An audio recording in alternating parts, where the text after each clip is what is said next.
Assalomualaikum, bizni kuzatib borayotgan obunachilar, mana Buxoro viloyati Jondor tumaniga akamiz uyiga kivilarni olib kelyapmiz. Mana bu 3 yoshli kivi daraxtimiz, ildiziga baho beriladi.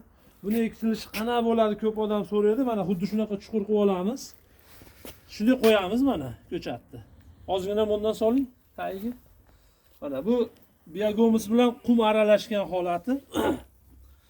Mana shaklda qo'yamizda, mana ildiziga ko'ryapsizlar, mana ildizi zo'r.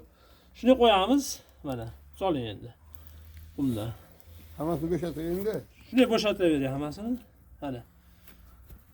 Mana shaklda mana bo'ladi mana. Ko'rganingizdek mana shunday qilib ekiladi ko'chat.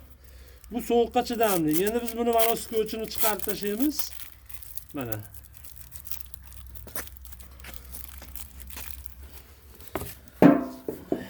Qum bilan ko'mib qo'y.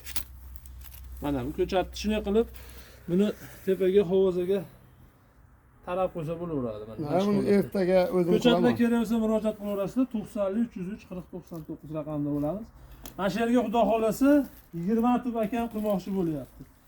Xudo xolasa shu yerdan mevasini ko'raverasizlar. Bo'ldi.